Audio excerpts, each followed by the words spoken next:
Bom, vamos dar continuidade aqui. Eu vou passar a palavra, então, para a professora Estela, mas antes apresento ela.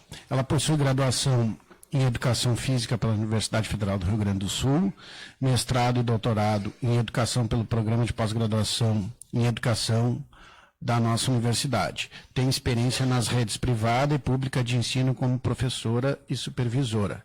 É professora de Educação Física do Projeto Amora, do Colégio de Aplicação, atuando junto aos 6º e 7º anos do ensino fundamental.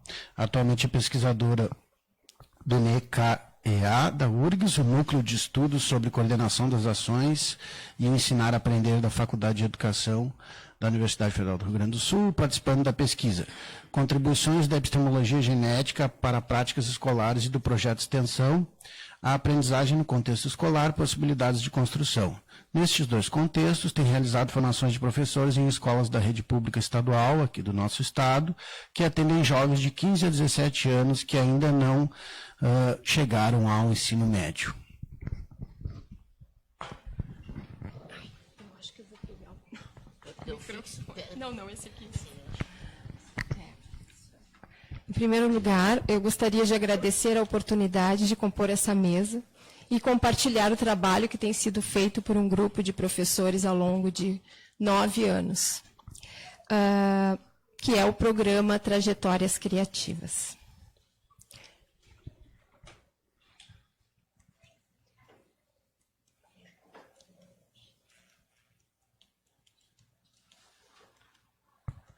Desculpem, mas ele apareceu já no meio da minha apresentação. Deixa eu só voltar. Ok. Não há como falar do tipo de formação de professores do Trajetória sem contextualizar o âmbito dessa ação de extensão. Não há também como começar esta fala sem mencionar as pessoas que fizeram parte desta caminhada. O programa não é o resultado do trabalho de 1 ou 2 professores, mas é o empenho de um coletivo de autores que participa de todo esse conjunto de ações que são desenvolvidas desde 2011. Eu gostaria de citar o nome desses professores como uma homenagem a esse esforço que se iniciou nesse ano de 2011. Ítalo Modesto Dutra, Miriam Figueiró, Simone Rocha da Conceição, Rosália Procasco Lacerda, que é a nossa atual coordenadora, Ana Carolina Fux, Lúcia Couto Terra, Jocelito Zala, Lígia Beatriz Goulart, Rosane Nunes Garcia, Estela, Tatiana Cibele Mendonça Pereira, Mônica Torres Bonato, Lucas Pimentel Mizusaki, Adalto Locatelli Taufer, Henri Daniel Lorenciana Souza, Mônica Batista Pereira Estrázulas, Ivana Cátia de Souza Ferreira, Mara Hermes, Liege de Olinda Westermann, Eduardo Brito Velho de Matos e Liane Senger. São professores que atuaram e atuam no Colégio de Aplicação, alguns não estão no grupo que desenvolve as ações de formação, mas sem esse grupo, esse programa não existiria.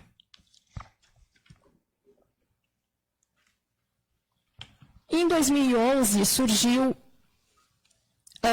tudo começou e tem como amparo as experiências exitosas do CAP, em vários projetos de diferentes equipes, na educação de jovens e adultos. Eu trago a imagem dessas lentes para mostrar que esse coletivo de autores tem um olhar peculiar, que é pautado pela busca ativa de um grupo específico de estudantes entre 15 e 17 anos que ainda encontram-se no ensino fundamental. Na sua grande maioria, são negros, são pertencentes de comunidades indígenas, pobres, vivendo em locais menos favorecidos nas grandes e pequenas cidades do nosso país. Além disso, um coletivo de autores formado e que tem o seu pé no trabalho que é desenvolvido na escola de educação básica. No Brasil, são 35 milhões de estudantes na escola, segundo o Censo Escolar de 2017. Dentre esses 35 milhões, 7 milhões estão em defasagem, idade, etapa da escolaridade. E dentro desses 7 milhões, a gente vai encontrar 5 milhões no ensino fundamental e 2 milhões no ensino médio.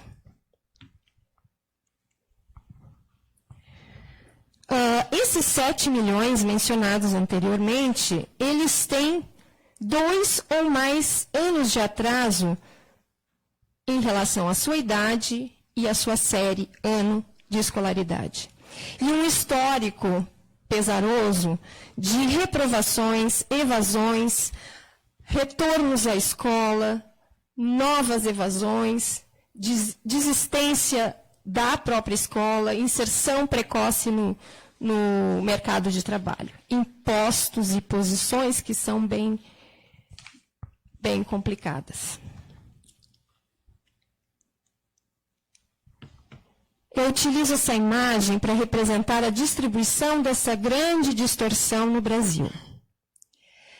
Esse quadro nos mostra que temos uma disparidade entre a região norte e o nordeste e o restante do país. Vemos a situação nada confortável também do Rio Grande do Sul, que apresenta um percentual variável de 10% a 100% em certas localidades remotas do nosso estado. Esses dados foram retirados do censo escolar a partir de uma publicação do Unicef. Então, os estados em que a distorção é mais acentuada são Sergipe, com 43%, Bahia, Pará, 41%, Alagoas, Rio Grande do Norte, com 38%. E os que já buscaram suas soluções mais efetivas para a correção de fluxo são São Paulo, com 10%, e Mato Grosso, com 11%. O que nos chama a atenção é o posicionamento do nosso estado, junto com Rio de Janeiro, Mato Grosso do Sul. Aqui foram selecionados os municípios atendidos pelo programa Trajetórias Criativas quanto ao percentual de estudantes que frequentam o ensino médio. Existe uma grande variação entre os municípios atendidos. Os municípios são Alvorada, Canoas, Novo Hamburgo, Porto Alegre, Santo Antônio da Patrulha, São Leopoldo e Sapucaia do Sul. E há uma variação de 38,4% em Alvorada e 49,5% em Santo Antônio da Patrulha, município esse que já não faz parte mais do nosso programa. A taxa de distorção se distribui de modo peculiar conforme a rede de ensino.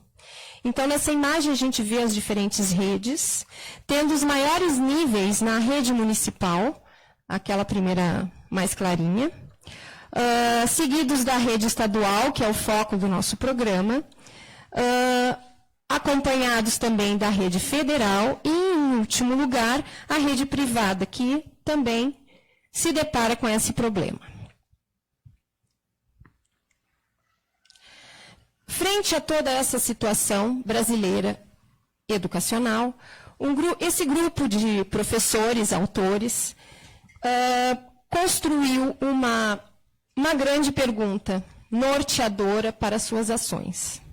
Como organizar uma proposta pedagógica adaptável que possa contemplar as diferentes realidades das escolas públicas do território brasileiro, para a superação dos entraves que impedem a regularidade do fluxo escolar dos adolescentes de 15 a 17 anos que ainda não concluíram o ensino fundamental? Dessa maneira, essa questão norteia há 9 anos o nosso trabalho. Alguns pressupostos orientam e nos ajudam a desenvolver essas atividades. O primeiro deles é a livre adesão. Nenhuma escola é imposto a existência do programa.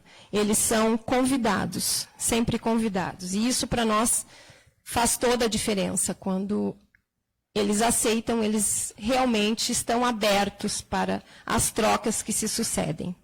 Além disso, há um grande compartilhamento e um compromisso com esse compartilhamento de ações educativas abertas. Não são manuais, não são prescrições, não são receitas de bolo, mas são compartilhamentos, trocas. Em terceiro lugar, vai ao encontro do que a professora Sandra vinha anunciando na sua fala, a relevância das parcerias de trabalho. Essa importante, a parceria de trabalho, ela está estruturada no programa em uma grande rede de apoio, valorização, corresponsabilidade. Parcerias que não pretendem assumir uma perspectiva neoliberal e mercadológica, mas fomentar trocas e possibilitar a construção do novo e da reafirmação das práticas que existem e acontecem em muitas escolas estaduais e aprender com elas.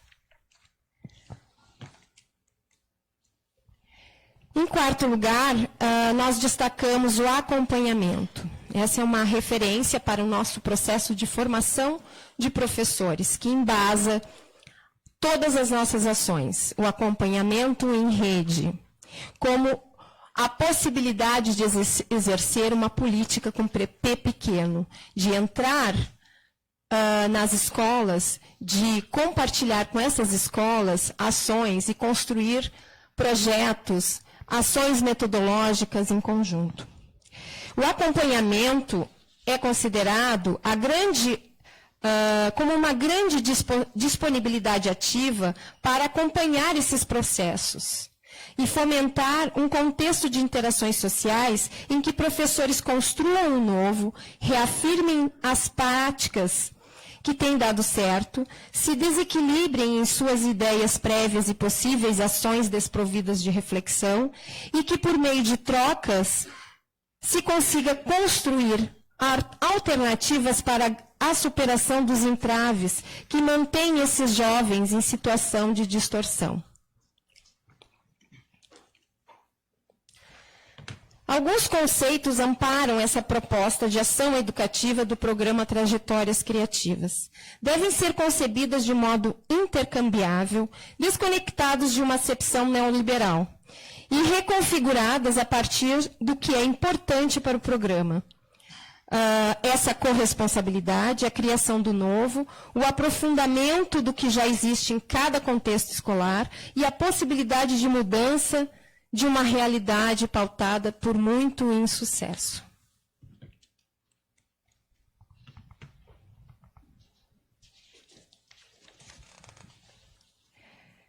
Nesse sentido,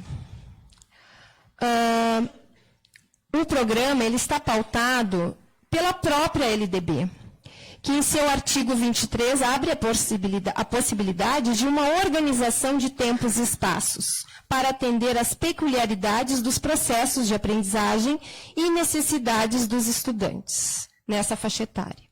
Além disso, também se ampara na Resolução 343 do Conselho Estadual de Educação, que no ano de 2018, em seu artigo 4º, fez uma menção à importância dessa implementação de projetos pedagógicos com diferenciação curricular e indicou, nesse artigo, o programa Trajetórias Criativas como uma das possibilidades. Temos algumas metas ao longo desses anos, e a primeira meta foi e é a produção de material de natureza teórico-metodológica para ser viabilizado e disponibilizado por meio digital. Foram produzidos, no total até agora, 15 cadernos trajetórias. E alguns deles ainda estão no site do MEC, não sabemos até quando. A segunda meta é ampliar, e tem sido ampliar, o número de escolas da rede estadual do Rio Grande do Sul. Nós, em 2012, nós tínhamos 6, em 2018, nós tínhamos 20.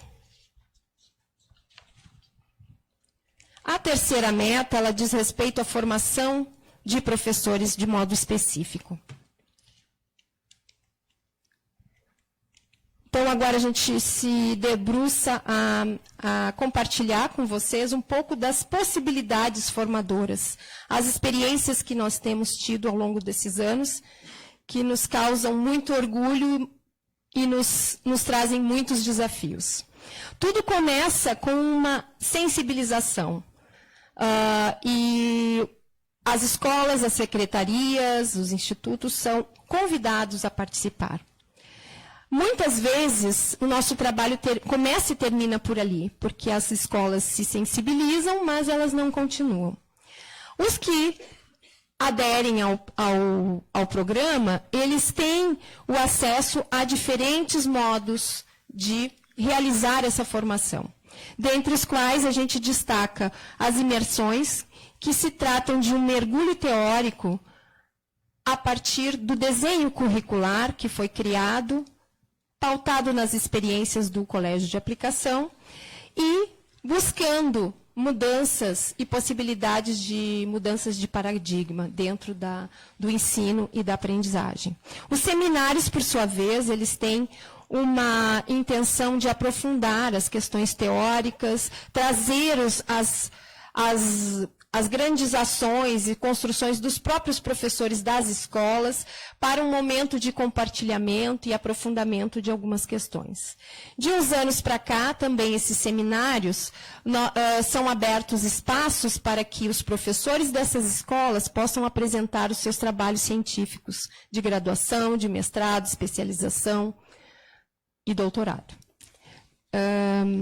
Além disso, nós temos um acompanhamento presencial, com visitas e reuniões de trabalho, que ora são movidos pelo interesse dos professores formadores e ora atendem às solicitações específicas dos contextos escolares dos seus professores.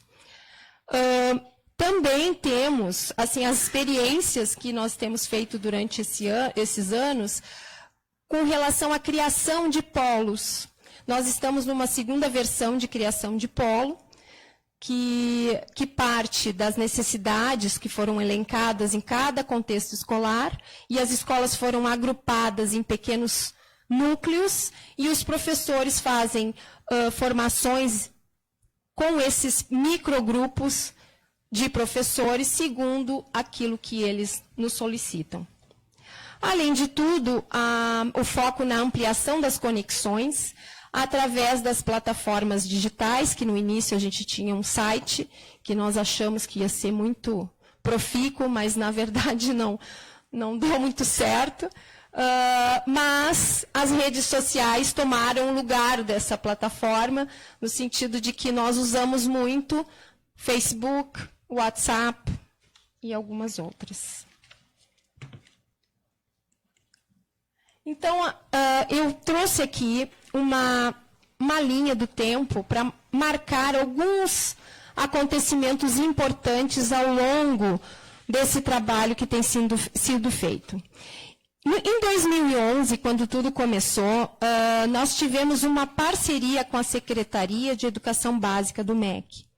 E, nesse momento, nos foi solicitada a criação dos primeiros cadernos. Nós ficamos um ano elaborando esses cadernos para que, em 2012, efetivamente, as escolas começassem a aderir ao programa. Então, no início, nós tínhamos apenas 6 escolas. No ano seguinte, em 2013, nós tivemos a primeira expansão.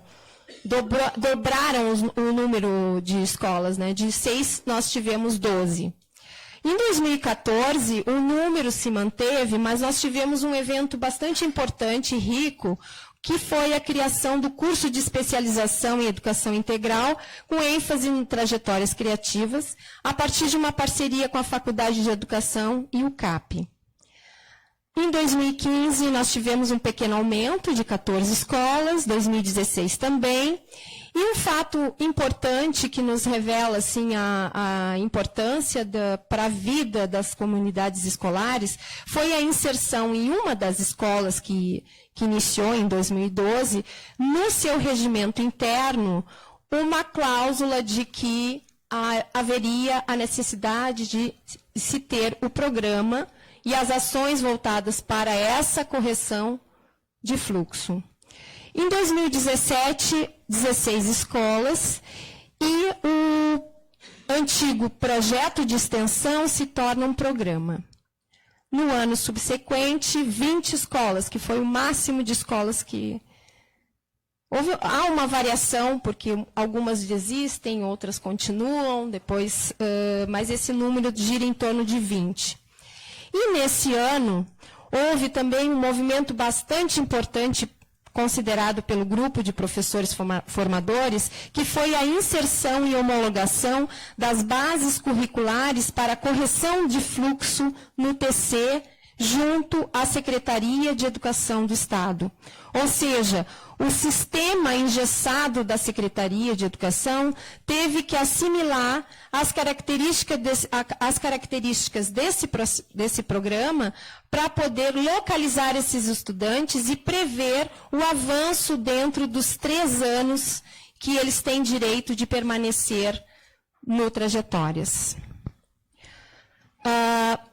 Nesse mesmo ano, houve aquela resolução que eu já mencionei anteriormente, do Conselho Estadual de Educação, a 343, citando trajetórias como alguma possibilidade a ser pensada na correção de fluxo. Em 2019, o nosso ano, houve também um evento importante, que foi a assinatura do convênio URG-SEDUC-RS, que teve o intuito de garantir o caráter especial do trabalho dos professores do programa, que implica em certas condições de trabalho que impactam na sua carga horária e nos recursos humanos, com a redução do número de estudantes atendidos por professor, a decência compartilhada e a garantia de um planejamento coletivo de 4 horas semanais, além de uma perspectiva de currículo que talvez em outro momento a gente possa se deter nela. Ok. Nós tivemos também, ao longo desse tempo, uma variedade de produções acadêmicas dentro da graduação, da especialização, mestrado e doutorado. Em 2018, até 2018, foram 614 professores atendidos em sua formação contínua, 27 escolas atendidas e 3.719 estudantes atendidos. Aqui uma explicitação do dado anterior, mas especificado em relação aos anos de trabalho, de 2014 a 2018. E o que nós achamos bastante importante de mostrar para vocês, que são as progressões para o ensino médio. Nós tivemos em 2012 41%, 2013 35%, 42%, 44%, e em 2017 52%. Aqui nós temos uma imagem dos dados do INEP, para verificar que há uma variabilidade nessa correção de fluxo em cada contexto escolar. Aqui nós temos nomes de 4 escolas que iniciaram conosco em 2012 e permanecem até hoje. Há reduções, há aumentos, há reduções outra vez, se a gente vai acompanhar ano a ano, e esses dados revelam a complexidade que é cada contexto escolar e a complexidade que é esse tema da correção de fluxo quando assumida pela comunidade da escola como algo que se deve prestar atenção. Nós temos exemplo de, não dá para ver muito bem, mas a Brigadeiro, por exemplo, ela teve uma grande redução ao longo desses anos, mas atualmente eles estão recebendo os estudantes de outras escolas e estão corrigindo o fluxo de outras escolas. Então, na verdade, o número deles vai aumentar, mesmo tendo feito um trabalho bem feito, né, bem adequado à proposta. Gostaria de compartilhar os desafios que a gente tem enfrentado, já terminando, com relação ao nosso trabalho ao longo desses anos. Existe uma demanda variável para a composição de turmas, de trajetórias na escola, como eu dei o exemplo anteriormente. Às vezes a necessidade às vezes a necessidade é amparar outras escolas das cercanias. Mas as escolas que participam do programa, elas realmente assumiram a responsabilidade de tocar nesse assunto. Dificuldades da equipe gestora, então a gente viu ao longo desses anos a importância que é trabalhar com a equipe diretiva das escolas, no sentido, no caso da Secretaria de Educação, da manutenção da carga horária prevista, esclarecendo os meandros dessa proposta, tanto teórico-metodológica, como da garantia das condições necessárias de recursos humanos, e para minimizar certas resistências que sempre acontecem. Além disso, a questão do RH da Secretaria tem sido um problema bastante complicado, no sentido que existe muita falta de professor. Atualmente, de uns anos para cá, nós estamos nos defrontando com uma estratégia do RH que foi colocar um professor para 2 ou mais componentes curriculares para diminuir o gasto com a carga horária de 2 professores. Um professor pode fazer o mesmo trabalho de 2 ou 3. E isso tem impactos significativos em toda a proposta. Além de tudo, os contratos temporários, porque muitos professores são formados durante anos e saem das escolas. Então, a gente investe na formação que, na verdade, não fica naquela escola. E os grandes tensionamentos que existem entre o RH, a disponibilidade de dinheiro, e as indicações pedagógicas e a proposta teórico-metodológica. A adequação do tipo de formação ao contexto anual das escolas. Então, a cada ano, nós nos sentimos um pouco surpresos com ações que acontecem. É sempre um inusitado, é trabalhar com o inusitado a cada ano. Muito também em função da falta de valorização do trabalho dos professores das escolas estaduais, a grande desmotivação desses docentes, as questões de dificuldade de dinheiro, parcelamento de salários, como todos nós bem sabemos.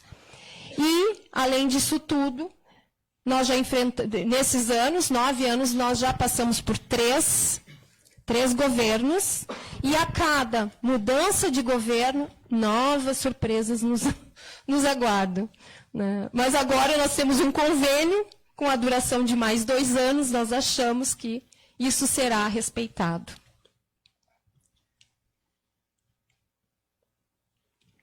Eu gostaria de finalizar agradecendo imensamente essa oportunidade de compartilhamento desse trabalho que em 2020 vai completar 10 anos de existência, desculpa. Agradecer também a oportunidade de reafirmar o nosso firme propósito em acreditar em uma escola pública, gratuita e de qualidade. E, consequentemente, criar condições para que a formação de professores também esteja pautada por esses mesmos valores e por uma experiência docente que se enraiza no cotidiano da escola pública de educação básica. Muito obrigada.